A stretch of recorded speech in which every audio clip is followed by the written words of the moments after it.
Welcome to the journey of a play, in which over the next year, we're going to take you on a step-by-step process of what happens to a play here at Theatrefolk.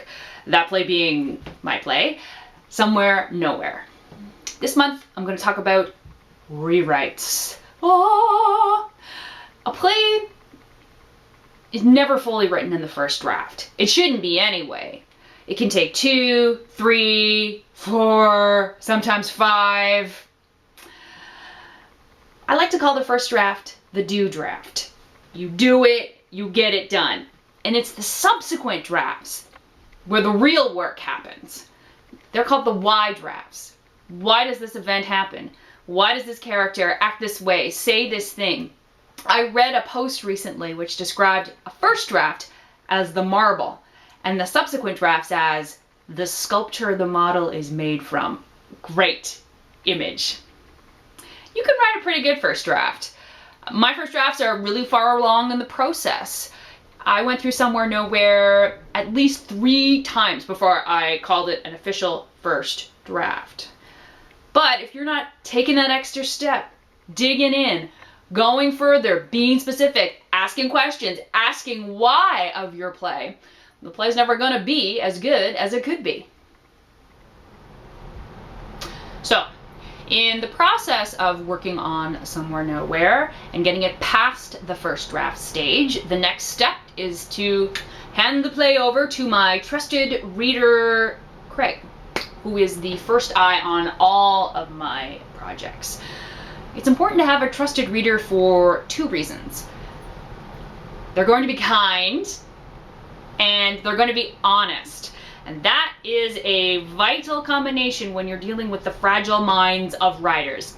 Well, it's not so much about fragility, but when you put your sweat and your tears into something, you want a little positive feedback, even if it's just a teeny tiny shred.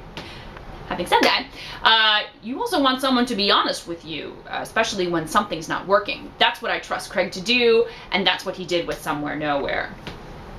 So first he was kind. He said the 3rd and the 4th plays, the plays made up of 4 1-acts. 3rd and the 4th, they were his favorite. Great characters, very engaging. Then he outlined 2 pretty big character issues. He said the 2nd play was telegraphic. A character who turns out to be not very heroic at the end of the play, was kind of seen that way from the get-go. Telegraphic is a great word for a writer. It's not a fun word. It means that the end is being seen before we get there, but it tells me right away what's being seen by an outside eye. With the first play, Craig felt that the main character was very somber from beginning of the play to the end of the play. You know, that's an excellent critique. Characters, they need to change.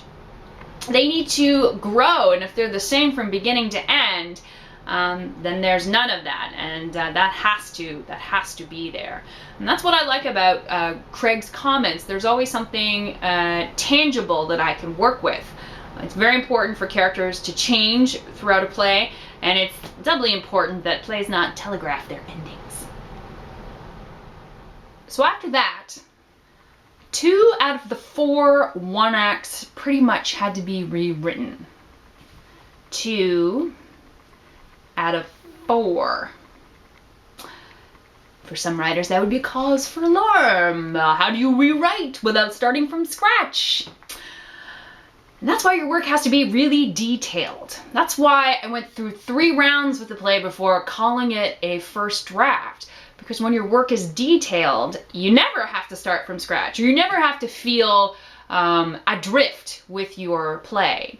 For example, I had already written a very detailed character profile for Echo. That's the main character from the first play. So I knew her very well, and her personality didn't change all that much between draft 1 and draft 2.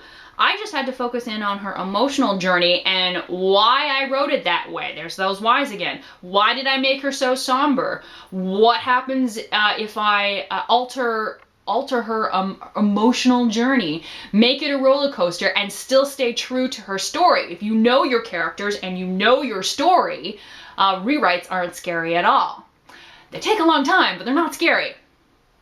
The other thing too is that if you are detailed, it's a lot easier to stick to your guns. If you know your characters and your story, you're not going to waffle if someone comes along with an opposing opinion. So a number of the characters reappear in the Form 1 acts.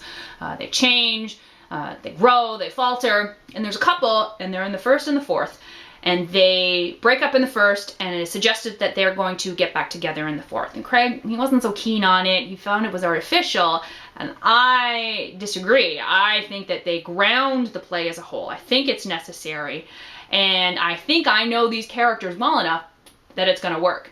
Regardless, it's something I'm not going to make a final decision on until I see it in production. And that's a really good point for writers. If the more you know your work, the more you can stand up for it. Never change things just because someone thinks differently than you. Seeing the play on its feet is going to be the focus of the next few videos. I'm very lucky that Somewhere Nowhere is going to have the opportunity to be workshopped and performed in full and in various sections.